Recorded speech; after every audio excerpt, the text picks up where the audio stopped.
Hello बच्चों, कैसे हो आप लोग। वेलकम टू नर्सिंग अड्डा 24/7। बच्चों, आप सबका बहुत बहुत स्वागत है।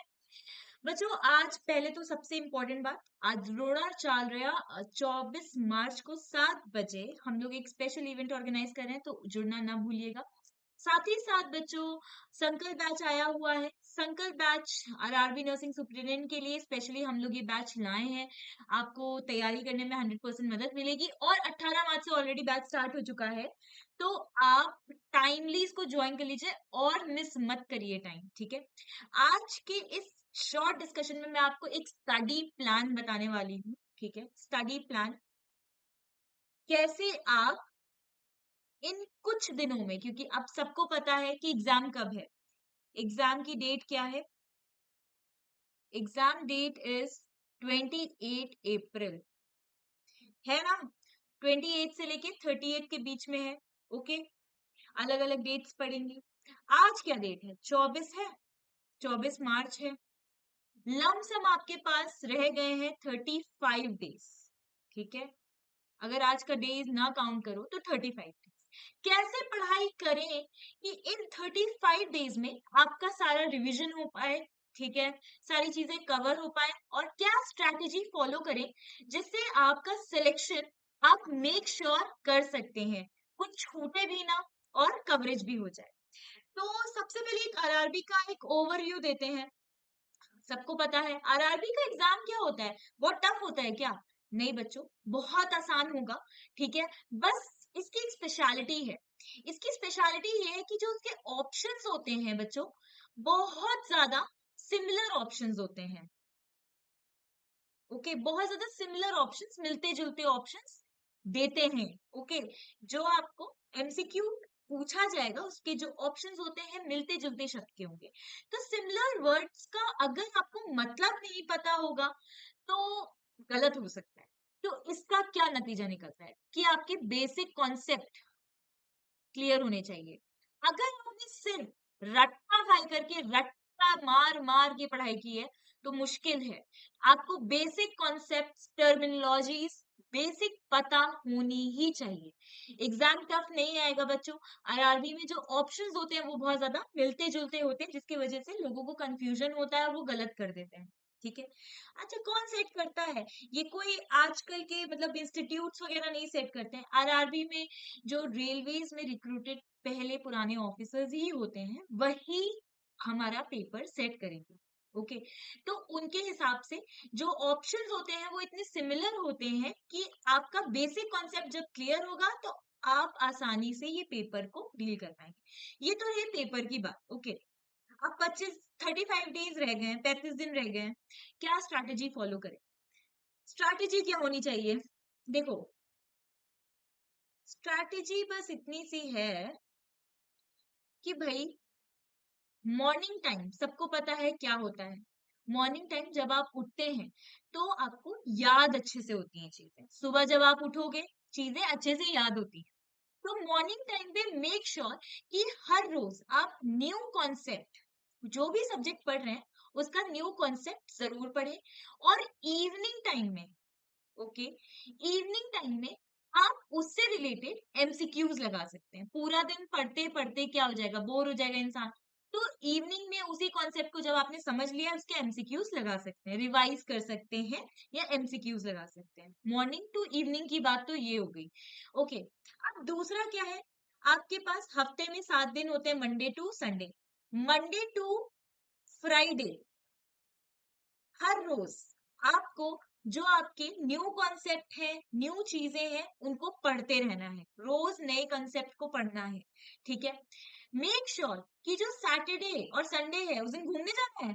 घूमने जाना है? घूमने नहीं जाना है ब्रो, पढ़ाई करनी है। तो पढ़ाई करनी है आपको, सैटरडे संडे को रिवीजन करना है। ये आपकी स्ट्रैटेजी होनी चाहिए। 35 दिन है, बहुत कम समय है, कितने सारे सब्जेक्ट हैं, अभी सब्जेक्ट पे भी आ जाएंगे, ठीक है। लेकिन स्ट्रैटेजी जो ओवरऑल होनी है, मॉर्निंग में नया कॉन्सेप्ट पढ़ो, जल्दी सुबह उठो, दिमाग अच्छा चलता है, फ्रेश रहता है, नए कॉन्सेप्ट अच्छे से याद हो जाएंगे। एमसीक्यू इवनिंग में लगा लो, ठीक है, तो उससे रिवीजन भी हो जाएगा। जो चीज पढ़ी है समझ में आई है नहीं आई है वो समझ में आ जाएगा। मंडे से फ्राइडे तक की न्यू कॉन्सेप्ट एकदम पढ़ते रहो। सैटरडे संडे एकदम रिवीजन में लग जाओ। अब ये नहीं कि बुक खोल रहे हैं, सारी चीजें पढ़ रहे हैं, नई नई रिवाइज कर रहे हैं। हम लोग तुम्हें नोट्स क्यों देते हैं? पीडीएफ देते हैं ना, पीडीएफ दे रहे हैं हम तुमसे। पेड क्लासेस ले रहे हो, नहीं ले रहे हो तो हमारे चैनल पे जुड़े हुए हो, स्क्रीनशॉट लेते हो, ठीक है, जो आपको पीडीएफ हम प्रोवाइड करते हैं उनसे रिवीजन करो। ओके, नोट्स बनाने में टाइम व्यर्थ नहीं करना है। अभी ये नोट्स बनाने का समय नहीं है। नए कॉन्सेप्ट जो पढ़ रहे हो, एक्स्ट्रा पॉइंट्स के नोट्स बना लो, लेकिन न्यू कॉन्सेप्ट जो पढ़ रहे हो उसके भाई ये नहीं कि कॉपी भर रहे हैं। ओके, सिर्फ रिवाइज करना है। रिवाइज जो पुरानी नई चीजें हैं जिनको ऐड भी कर रहे हो, उनके लिए एक साइड नोट्स क्रिएट कर लो, ठीक है। एक स्ट्रैटेजी और है बच्चों, आप हर सब्जेक्ट के लिए, जो भी सब्जेक्ट आप पढ़ रहे हैं, ठीक है, जैसे कि सबसे ज्यादा आपका कम्युनिटी हेल्थ नर्सिंग है जैसे कि, ठीक है, और आपका आ गया फाउंडेशन, ठीक है, और आपका हो गया एमएचएन। इन सब में डेट्स वगैरह है कि फर्स्ट साइकियाट्रिक नर्स कौन सी थ्योरी दी थी, कब कौन सा प्रोग्राम आया था, कौन सा बिल कब आया था, इन सब में ये है। ओके, ये 3 सब्जेक्ट्स में जो डेट्स वगैरह हैं, इन पे थोड़ा फोकस कर लेना। आप एक मतलब 3 से 4 घंटा निकाल के सिर्फ डेट्स, इंपॉर्टेंट डेट्स का 3 पेज में बना सकते हो। सारी इंपॉर्टेंट डेट्स नोट करो, है ना, और उनको रिवीजन सैटरडे संडे को कर दो। डेट्स अगर याद नहीं होती उसके लिए बता रही हूँ। ओके, अब अगर हम बात करें बच्चों, ये तो हो गई मतलब एक मेजर स्ट्रैटेजी आप जो फॉलो कर सकते हैं। अब आ गया हमारे कितने सब्जेक्ट हैं, कितने सब्जेक्ट हैं और क्या पेपर आता है। जो 70% पेपर है बच्चों, वो आपको सबको पता है, वो नर्सिंग का है। और जो 30% बचा हुआ पेपर है बच्चों, वो है हमारा रीजनिंग, जीके, है ना। तो रीजनिंग बच्चों आपको प्रैक्टिस करनी नहीं छोड़नी है। जो आपके देखो, नर्सिंग सभी पढ़ रहे हैं, रीजनिंग भी लोग पढ़ रहे हैं, बट रीजनिंग स्कोर आपको क्वालिफाई करवाने में हेल्प करेगा। ओके, एग्जाम इसी से आपका क्रैक होगा, आपकी इसी से मेरिट बन सकती है, ठीक है। अगर आप जैसे रीजनिंग में क्या क्या आता है, सीरीज वगैरह पूछ लिए जाते हैं, एक ट्रेन कब क्रॉस कर रही है, धूप यहाँ पे है अगर सन, तो ये मतलब ऐसे मैथमेटिकल क्वेश्चंस वगैरह सीरीज सीक्वेंस के, ठीक है, जीके के सब पूछे जाते हैं। तो इसको भी इंपॉर्टेंस देनी है इक्वली। ओके, अब आपके पास सब्जेक्ट्स नर्सिंग में कौन कौन से हैं? नर्सिंग में मेजरली आपके पास सब्जेक्ट्स कौन कौन से हैं? MSN, MHN, FON, pedia, OBG, CHN. कुछ छूट रहा है? मेजर सब्जेक्ट्स की बात हो रही है, एमएसएन, एमएचएन, पीडिया, फोन, ठीक है, ओबीजी, सीएचएन। ये सारे सब्जेक्ट्स का कवरेज आपको कितने दिन में करना है? 35 डेज में। तो आप अगर इन सारे सब्जेक्ट्स में आप महारत हैं तो बहुत अच्छी बात है। तो आपको एक सब्जेक्ट के लिए अगर आप निकालते हो, कैलकुलेट करते हो, तो कम से कम 5 दिन मिल रहे हैं हर सब्जेक्ट के लिए। लेकिन मान लो किसी सब्जेक्ट में तुम वीक हो, तुम्हें ऐसा लग रहा है उसमें ज्यादा रिक्वायर्ड है तुम्हें टाइम, ठीक है, बाकी तुम्हारे आता है, तो तुम इस तरीके से इन 35 डेज को डिवाइड करो कि जैसे मान लो एक हफ्ता या 5 दिन एक सब्जेक्ट को दे सकते हो, तो तुमने सिर्फ 8 दिन एक उस टफ सब्जेक्ट को दे दिया।